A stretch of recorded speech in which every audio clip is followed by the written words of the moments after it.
Saudara-saudara pendengar yang kami kasihi dimanapun Anda berada, Anda kembali bersama kami dalam acara Telaga Tegur Sapa Gembala Keluarga. Acara ini diselenggarakan oleh Lembaga Bina Keluarga Kristen atau LBKK, bekerja sama dengan radio kesayangan Anda ini. Saya Hendra akan berbincang-bincang dengan Bapak Penginjil Sindunata Kurniawan Magister Konseling. Beliau adalah seorang pakar dalam bidang konseling keluarga.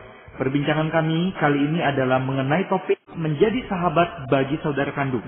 Kami percaya cara ini pasti bermanfaat bagi kita sekalian dan dari studio kami mengucapkan selamat mengikuti. Pasti itu bagaimana nih caranya kita bisa menjadi sahabat bagi saudara kandung? Ada langkah-langkah praktisnya, Pak? Yang pertama, Pak Hendra, yaitu adalah ampunilah kesalahan saudara kandungmu. Maksudnya seperti apa ini, Pak? Jadi kan di dalam relasi kita sebagai saudara kandung itu sangat wajar dipenuhi dengan peristiwa-peristiwa yang tidak menyenangkan. Ada ketidakjujuran, ada penipuan, ada tindakan yang menyakiti hati kita, dan itu tanpa sadar sebenarnya tersimpan dan belum tuntas. Sehingga akhirnya yang ada adalah perasaan menolak. Pokoknya kalau mau ketemu rasanya enggan.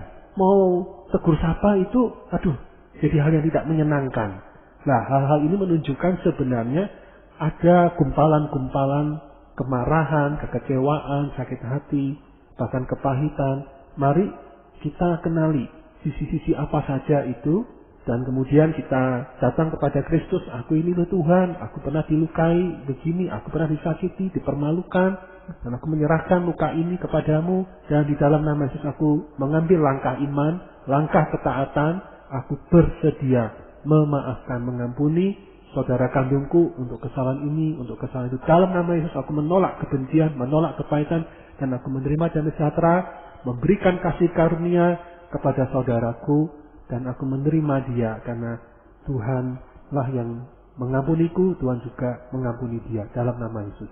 Nah, inilah yang akan membuat kita plong, Pak Hendra, untuk menjalin relasi baik dengan saudara kandung kita, terutama di masa dewasa ini. Ini yang biasa terjadi kalau kita lihat ada saudara kandung yang tidak berbicara sekian lama, diem-dieman, perang dingin seperti itu, mungkin karena belum saling mengampuni begitu. Betul. Atau memang akhirnya formal, maunya hanya ketemu di acara-acara tertentu aja, tapi tidak ada percakapan yang hangat yang terjalin. Nah, sisi-sisi inilah yang perlu kita kembangkan. Langkah pertama ini, ampunilah kesalahan saudara kandungmu. Tapi mengampuni ini bukan berarti melupakan kan, Pak? Apa yang sudah terjadi kan kadang sulit sekali dilupakan gitu. Betul, jadi mengampuni sama sekali berbeda dengan melupakan. Justru melupakan itu tindakan penyangkalan, tindakan menyimpan akar pahit. Jadi pengampunan ditandai dengan ketika kita bisa mengingat peristiwa masa lalu itu, atau melihat saudara kandung kita itu tidak ada lagi amarah dan rasa sakit. Jadi kalau kita mengingat peristiwa itu atau hanya melihat wajah saudara kandung kita ada kemerenyeng, ada perasaan yang tidak enak di hati, itu tandanya pengampunan kita itu belum tuntas. Nah, itu sebuah perjalanan memang. Memang Pak Indra dalam hal ini mengampuni dan rekonsiliasi, mengampuni dan berhubungan baik kembali itu memang dua wilayah yang berbeda. Mengampuni kan tindakan sepihak antara kita dengan Allah. Dia tidak pernah minta maaf, dia tetap melakukan kesalahan, kita bisa ampuni dia. Di dalam iman kita mengampuni supaya tidak ada kepahitan, kebencian dalam hati kita. Bukankah Tuhan mengatakan ampunilah, sebagaimana kamu mau diampuni, ampunilah saudaramu. Tetapi untuk berbaikan kembali memang membutuhkan dua belah pihak. Langkah pertama yang penting sekali bagi saudara kandung adalah mengampuni ya Pak ya? Ya. Langkah berikutnya apa Pak? Langkah yang kedua adalah tanggalkan cap buruk dan dukunglah pertumbuhan saudara kandung kita itu. Maksudnya cap buruk di sini apa ya Pak? Jadi seperti tadi ya, kasus soal poin pertama tadi. Kita punya luka, akhirnya memang dia tukang tipu dia ini. Mata duitan saudara kandung saya itu. Memang selalu dia seperti ini, itu kan cap buruk. Memang berkali-kali mungkin dia sudah melakukan kesalahan itu. Benar, itu fakta. Tetapi bukan berarti fakta yang demikian itu membenarkan kita untuk memberi label, memberi cap buruk. Oh memang dasar dia ini si ini. Karena kalau kita seperti itu, kita akan secara alami menolak untuk bertemu, menolak untuk tatap muka, apalagi bicara. Jadi berilah anugerah Tuhan, kasih karunia Tuhan. Sekalipun kita jatuh berkali-kali pada dosa yang sama, bukankah Allah tidak memberi label atau cap buruk kepada kita? Dia adalah Tuhan yang penuh anugerah, Bapa yang sangat penuh kasih karunia. Kalau kita sedang menerima kasih karunia itu, marilah dengan langkah iman. Tuhan, aku sudah menerima kasih karuniamu, dan kini di dalam nama Yesus Tuhan, aku mengambil tindakan iman, memberi kasih karunia juga kepada saudaraku dengan cara melepaskan penghakimanku. Cap buruk itu dalam nama Yesus, aku memberi ruang pertumbuhan. Bahwa tetap dia ada ruang untuk bertobat, ruang untuk berubah. Aku doakan dia, Tuhan. Aku beri kesempatan yang kedua, yang ketiga. Tentunya tetap dalam konteks hikmat ya. Bukan berarti karena dia sudah pernah menipu kita, pinjam uang nggak dikembalikan, lantas kita berikan lagi, pinjam lagi. Mungkin kita bisa lakukan, memang dia nggak pernah mengembalikan pinjaman uang itu. Maka untuk kali berikut, saya tidak akan pernah meminjamkan uang. Tetapi apa yang saya lakukan? Saya beri sesuai yang saya mampu. Kak, boleh nggak saya mau pinjam 10 juta? Oke dek, aku nggak bisa meminjamkan, tapi aku mau memberi. Tapi sorry, aku saat ini mampunya memberi 500.000. Ini terima, tak usah dikembalikan. Nah, itu salah satu cara kita untuk menjalin relasi, menjadi sahabat bagi saudara kandung kita itu. Itu perlu tindakan iman yang luar biasa, Pak ya? Ya, iman dan sakit jangan lupa, nah di dalam iman menyatu itu hikmat ya. Bukan kita menjadi iman yang bodoh, artinya selalu memberi, padahal memberi kesempatan tanpa batas. Artinya tanpa ada batas-batas yang perlu kita tegakkan. Tentunya ada hikmat di dalamnya. Tadi Bapak katakan menanggalkan cap buruk dan mendukung pertumbuhan. Apakah ini dua tindakan yang berbeda atau dengan menanggalkan cap buruk secara otomatis sudah mendukung pertumbuhan, Pak? Ya, dua dalam satu kesatuan. Kata mendukung itu kan sebenarnya menyimpan kata aktif ya. Artinya selain melepaskan, menanggalkan cap buruk itu, ya kita bisa ambil dalam doa. Tuhan tolong saudara kandung saya. Saya tahu puluhan tahun dia pemabuk. Puluhan tahun dia kawin cerai. Tapi di dalam anugerah-Mu Tuhan saya berdoa. Bukalah pintu hatinya. Saya patahkan kuasa iblis yang membuat dia terjerat dengan kebiasaan, dengan dosa-dosa yang demikian menjerat ini. Beri hati, beri mata yang tercelik. Supaya dia melihat anugerah keselamatan dan menjadi anak Allah yang benar. Berkati, kasihanilah saudara saya. Ini berarti ya. Selain melepas, jadi mendoakan itu bagian dari mendukung pertumbuhan. Artinya ada jiwa besar dalam hati kita yang mau melihat saudara kita ini bertumbuh, bukan justru terpuruk dalam kejatuhan yang begitu. Tepat, Pak Indra. Langkah berikutnya apa nih, Pak? Yang ketiga adalah jalinlah relasi dengan saudara kandung kita itu. Jadi misalnya kita bisa say hello, gimana kabarmu lewat SMS, karena ada WhatsApp, ada BlackBerry Messenger, atau email kalau itu di luar negeri misalnya.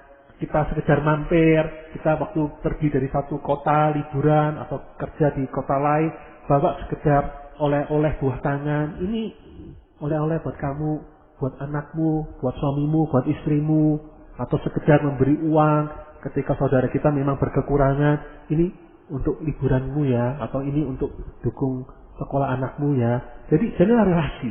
Termasuk mungkin kita liburan bersama. Yuk, tahun depan ya, kita liburan bersama, yuk kita nabung misalnya. Atau seberapa yang kamu bisa nabung, yuk tabung, nanti seberapa yang aku bisa, aku akan dukung kamu misalnya. Atau karena ini semuanya keluarga yang ekonominya rata-rata sama, atau saudara kita pun ekonominya bisa mencukupi diri, swadaya, ya kita rencanakan semua urunan, bantingan, urunan bersama, liburan bersama. Pak, tapi kan ada tipe-tipe kepribadian, ada orang-orang tertentu yang sulit, Pak, bisa menjalin relasi, berkomunikasi dengan akrab, nggak biasa SMS-an, nggak biasa berhubungan melalui media sosial. Apakah tetap bisa, Pak, terjalin relasi yang maksudnya dekat gitu? Ya, tentunya kita tidak bisa 180 derajat berubah seketika dari struktur kepribadian kita. Nah, baik yang dinyatakan oleh Pak Indra tadi ya, tapi paling tidak ada niat dan usaha. Tentu kita tidak sama. Orang yang bahan dasarnya sanguinya kuat, kemudian ada orang yang sangat katakan koleriknya kuat, tiba-tiba menjadi seperti sangun yang sangat hangat, supel, begitu ya tentunya tidak bisa. Tapi mari kita ada ruang pertumbuhan bagi diri kita. Niat dan tindakan nyata untuk menjalin relasi. Sekecil apapun, sesederhana apapun, tapi kita ada niat untuk proaktif, memulai, memberi ruang, menciptakan momen-momen kontak relasi, jalin relasi. Kan menjadi sahabat bagi saudara kandung. Berarti kan ada kesengajaan untuk mendekati, untuk mendekatkan diri kita dengan saudara kandung kita itu. Jadi bisa juga seperti yang tadi Bapak katakan melalui pemberian-pemberian. Misalnya kita tinggal di kota yang berbeda, sesekali kita kirimkan makanan atau oleh-oleh atau apapun kepada saudara kita yang tinggal di tempat dan yang itu berbeda. ulang tahun, SMS, telepon, atau tiba-tiba datang waktu hari ulang tahunnya itu, ayo kita buka bersama, traktir, bawa kejutan-kejutan kecil, kue tar kecil, roti kecil, atau apa suatu ini sebagai momen aku sayang sama kamu. Udah tinggalkan. Wah itu kan berkesan sekali. Loh selama ini diam, selama ini ada banyak konflik, tiba-tiba dia datang. Aku mau menyatakan, aku minta maaf. Karena aku menyimpan kemarahan selama ini sama kamu. Dan kali ini aku mau menyatakan, aku minta maaf dan aku mengasihi kamu. Ini sebagai tanda kasihku, terimalah. Dan itu pergi. Itu menciptakan ruang yang baru, ruang penuh anugerah. Kehadiran surga tiba-tiba hadir di tengah saudara kandung kita itu. Nah itulah yang perlu kita ciptakan di dalam nama Tuhan kita. Iya Pak, ini di dalam menjalin relasi secara hangat, kadang-kadang bisa juga kita kebablasan, kita mau berelasi, kita jadi dalam tanda kutip orang bilang itu kepo Pak, jadi tetap menembus batas-batas privasinya. Betul. Ini memang poin yang keempat ya Pak Indra ya, yaitu adalah hargai privasi saudara kandung kita. Jangan boro-boro karena kita terlalu bersemangat mau menjadi sahabat bagi saudara kandungku, maka semua tabrak. Kamu ada urusan apa? Gimana keuanganmu? Gimana suamimu? Gimana istrimu? Gimana anakmu? Gimana ini? Nggak bisa dong. Tetap hargai privasi. Artinya ada batas-batas di mana kita tidak memaksa saudara kita membuka diri, dan kita pun juga nggak perlu membuka diri kita dengan begitu telanjang ya. Rahasia keuangan kita dan sebagainya, ada wilayah yang kita tidak perlu berbagi, dan dia pun tidak perlu kita minta berbagi informasi dan cerita. Hargai. Kadang-kadang ada dorongan dari diri kita karena kita sangat memperhatikan saudara kandung kita, pengen jadi mata-mata begitu Pak. Betul. Jadi tidak perlu kita untuk ingin segala tahu, kemudian menggosipkan, gimana tuh adik kita itu? Gimana? Begini ya. Wah, memang dasar dia begini ya. Nanti dengan orang lain. Nah itu saya melihat keluarga-keluarga tertentu atau bahkan cukup banyak keluarga yang mengalami karena gosip-gosip yang terlalu suka mencampuri urusan saudaranya, keluarga saudaranya, lahirlah konflik-konflik yang tidak sehat. Anaknya, keponakannya diurus, udahlah, itu kan sudah anaknya dia. Dia kan orang tuanya, beri ruang dia untuk mengurus. Dia ada kesalahan, anaknya ada masalah. Apa yang bisa kita dukung secara positif, lakukan itu. Bukannya nambahi dengan penghakiman, nambahi dengan kolotan ataupun gosip. Ini kan namanya tindakan di luar iman kita, tindakan iblis. Mengembangkan api pertengkaran, api permusuhan. Tidak ada damai sejahtera. Ya, perlu berhikmat di dalam memperhatikan batasan privasi itu begitu Pak. Betul. Nah Pak, tadi saya tertarik juga Bapak sempat katakan kita perhatikan misalnya hari ulang tahunnya, kita ucapkan selamat. Ya. Selain hari ulang tahun, momen-momen penting dia yang lain juga perlu kita perhatikan atau hanya ulang tahunnya gitu? Betul, Pak Indra. Itulah poin yang kelima, Pak Indra ya. Bagaimana menjadi sahabat bagi saudara kandung. Yaitu adalah rayakan momen-momen penting saudara kandung kita itu. Ulang tahun, waktu dia ada keberhasilan tertentu, satu keberhasilan kecil, lagi buka usaha, naik jabatan, kalau dia sebagai seorang yang bekerja di perkantoran ataupun intinya jabatan dia sebagai seorang pegawai atau karyawan, atau anaknya naik kelas, anaknya ulang tahun, ataukah ada hal apapun lah, sebuah hal yang perlu kita rayakan, mari minimal hadir, mengucapkan sesuatu. Pernikahannya dia, pernikahan anaknya, begitu Pak. Betul. Termasuk peristiwa-peristiwa kedukaan tentunya juga Pak. Ya, termasuk di dalamnya Pak Indra. Selain merayakan momen penting hidupnya, langkah apa lagi nih Pak? Yang keenam yaitu Pak Indra, tegakkan tata krama. Ini menjadi hal yang penting. Itu mirip memang juga bagian dari hargai privasi saudara kandung kita. Artinya begini, sekalipun kita saudara kandung, tetap dia adalah orang lain. Ingat itu ya. Sekalipun kita yang pernah sekian belas tahun, bahkan sekian puluh tahun hidup bersama-sama, tetap dia adalah orang lain. Artinya beri salam, nyatakan terima kasih, minta maaf. Mungkin di keluarga asal kita tidak pernah diajari terima kasih. Udah, sesama saudara kandung, orang tua nggak usah terima kasih. Itu kan sudah selayaknya. Itu keliru. Mari kita berani koreksi, itu bukan budaya yang sehat. Dengan terima kasih dinyatakan, itu ada sebuah penghargaan. Bukan berarti kita justru menambah jarak lebih lebar. Tapi ketika kita memberi ucapan terima kasih, sebenarnya justru membangun jarak yang lebih dekat. Kenapa? Ada penghormatan tentang harkat martabat seseorang ini. Juga minta maaf. Mungkin orang tua kita di masa lalu tidak pernah minta maaf kepada kita. Dan kita tidak pernah diajarkan orang tua kita minta maaf kalau kamu melakukan kesalahan. Sekalipun kepada saudara kandungmu. Nah, di dalam konteks ini, mari kita berani berubah. Tegakkan tata krama minta maaf. Permisi, tok-tok dulu kalau mau masuk pintunya ke rumahnya. Cari saudara kandung tidak ada, ketemu anaknya. Di mana sih papamu itu? Di mana sih mamamu? Kok dicari gak ada? Loh, jangan begitu dong. Coba, gimana papamu? Ada enggak? Oh, enggak ada ya. Oke, tadi tidur. Oke, enggak usah dibangunkan ya. Paman, bibi, titip pesan ini ya. Mari hormat. Memang kesannya formal ya. Tapi sesuatu yang seperti ini, itu akan membuat hubungan itu jauh lebih baik. Daripada tindakan yang tabrak sana, tabrak sini, hantam kromo. Itu membuat justru orang terlukai dari hal kecil dan akhirnya tanpa rasa respek, maka persahabatan pun tidak mungkin terbangun. Pak, tapi ini kan ada kesulitan, Pak. Biasanya kalau kita dengan saudara kandung udah tinggal serumah, besar di rumah bersama, dari kecil kita udah namanya saudara kandung, Pak ya. Kadang-kadang kan udah seperti teman yang ya nggak terlalu formal-formal lah. Dan tiba-tiba begitu mereka bertumbuh harus tiba-tiba harus memperhatikan formal, etika seperti ini. Itu setuju. Bagaimana cara menghadapinya? Ya, begini. Setiap daerah punya gaya dan cara ya. Gaya orang Jawa Tengah, Jawa Timur, gaya orang Jakarta, gaya orang Ambon, orang Medan, orang Papua, bisa beda-beda kan menurut gaya daerahnya ya. Tetapi semangat menghormati itu tidak boleh dihilangkan, itu universal. Penerjemahannya bisa berbeda. Cara saya ngomong tadi itu kan berbahasa Indonesia, yang konotasinya lebih kuat formal daripada kalau kita berbahasa ibu, artinya berbahasa daerah. Tetaplah pakai bahasa daerah, tapi hindari cara-cara ekspresi bahasa daerah yang sebenarnya dekat dengan bentuk pelecehan.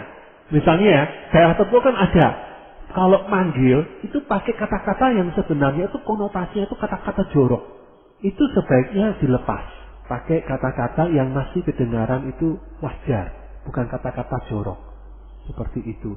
Misalnya dulu adik kita dipanggilnya maaf babi. Dan dari kucu karena lucu, suka makan, babi.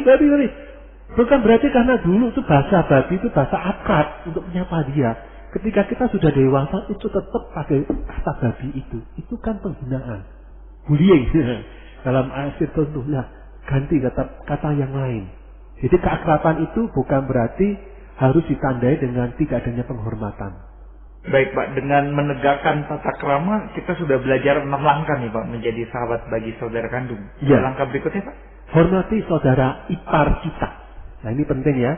Kita merasa ingin menjadi sahabat bagi saudara kandung kita, tanpa sadar kemudian kita bisa jadi mengabaikan saudara ipar kita. Entah kakak ipar, adik ipar, suami atau istri dari kakak atau adik kita. Kita masa nggak pocok. Wah caranya tuh seperti ini. Kita akhirnya nggak respect, bahkan menyakiti. Gigi ganti gigi, mata ganti mata. Dia pernah menjahati kita balas. Nah dalam hal ini penting. Rasa hormat itu perlu. Rasa hormat itu bukan berarti kita memang harus menyembah-nyembah, harus serta menuruti kemauannya saudara ipar kita itu, ataupun sama juga yang menuruti saudara kandung kita. Menghormati dan menuruti itu dua hal yang berbeda. Jadi kita ada saatnya boleh menolak keinginan, usulan, kemauan dia, tapi tetap dilandasi dengan rasa hormat. Sorry, aku hargai keputusanmu, pilihanmu itu, kemauan itu, tapi aku nggak sepakat dalam hal ini. Sorry loh ya, aku nggak bisa ngikut untuk hal ini. Nah itu nyatakan dengan sikap hormat.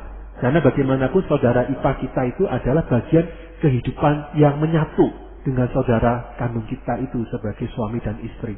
Kadang-kadang Pak kita bisa nggak suka kan dengan pilihan saudara kita sehingga dia menjadi iparnya kita. Iya. Nah itu cara mengatasinya gimana Pak? Ya sadarilah begini, itu namanya batasan ya, boundary dalam bahasa Inggris.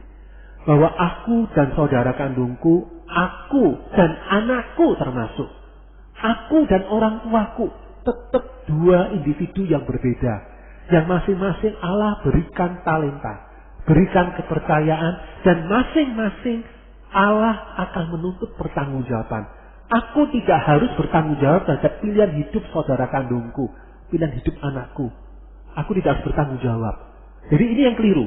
Tanpa sadar, beberapa keluarga itu adalah keluarga yang terbelit, di mana mungkin orang tua mendidik anak sulung. Hei, kamu anak sulung, kamu adalah pengganti papa mama ya. Kalau papa mama sudah meninggal, kamu jadi orang tua bagi adik-adikmu. Sehingga ada jiwa mesianik, jiwa yang terlalu bertanggung jawab pada si sulung ini. Sehingga apapun yang dilakukan adiknya, anak adiknya itu, istri dan suami adiknya, dia merasa sangat bertanggung jawab dan sedang mengatur. Langgar tata krama, hantam privasi saudaranya itu ataupun keluarga saudaranya. Ini keliru. Jadi dalam hal ini tetap dalam persahabatan, dalam keakraban hubungan relasi keluarga ataupun saudara kandung, tetap ada namanya privasi, ada individualitas, ada keberbedaan satu orang itu keterpisahan itu ada. Jadi itu yang perlu kita pahami dan camkan. Dengan demikian maka kita tidak akan memaksa. Sekalipun saudara kita pilih narkoba, saudara kita milih untuk bercerai, memilih langkah-langkah yang meninggalkan Tuhan, kita hormati pilihannya tanpa kita melakukan kekerasan.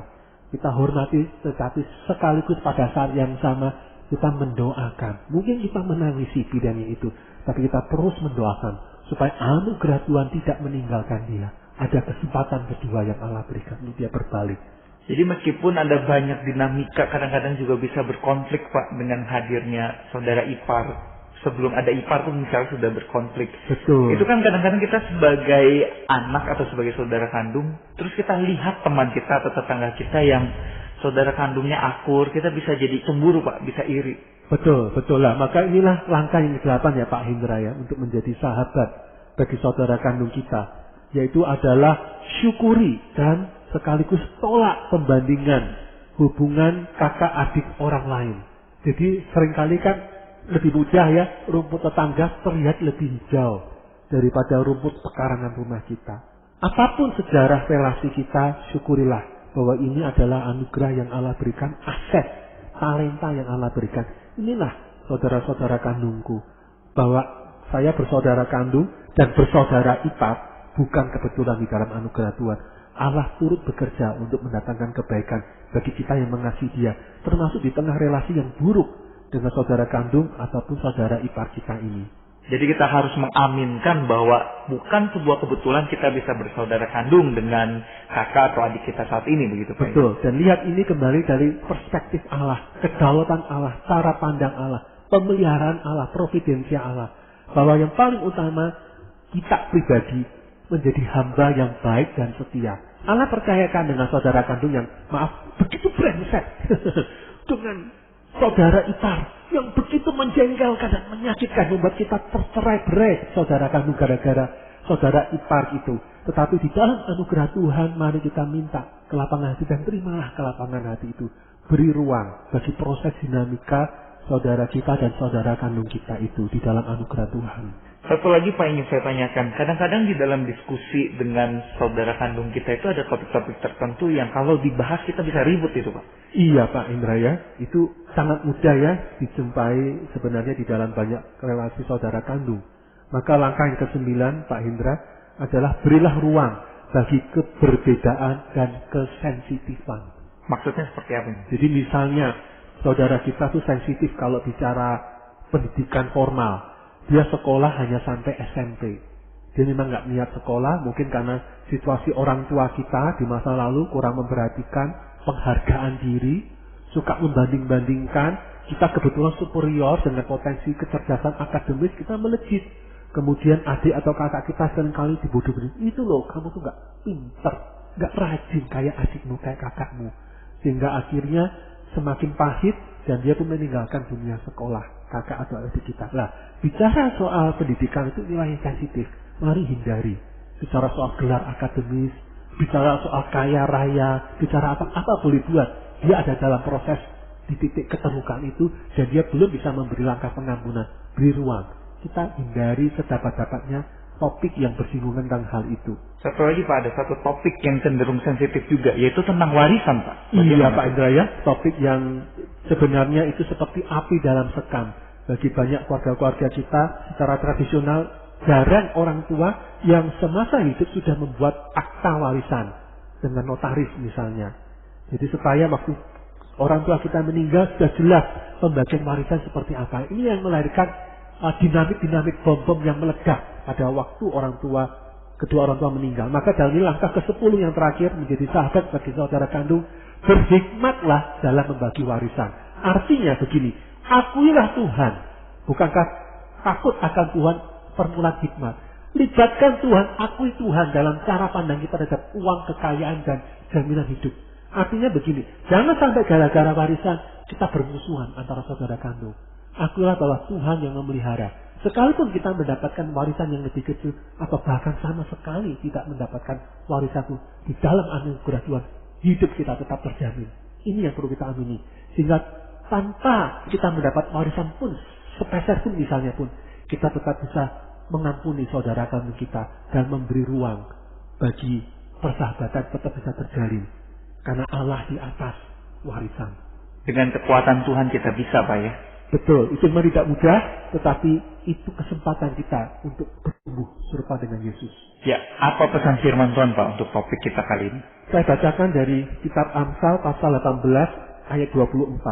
Ada teman yang mendatangkan kecelakaan, tetapi ada juga sahabat yang lebih karib daripada seorang saudara.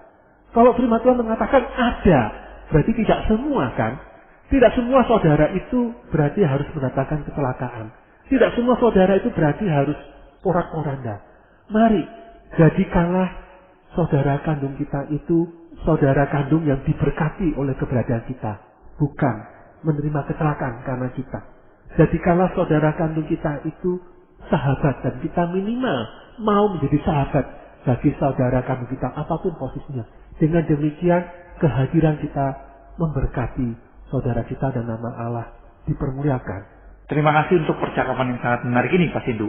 Dan para pendengar sekalian, kami juga mengucapkan terima kasih Anda telah mengikuti perbincangan kami dengan Bapak Penginjil Sindunata Kurniawan Magister Konseling dalam acara Telaga Tegur Sapa Gembala Keluarga.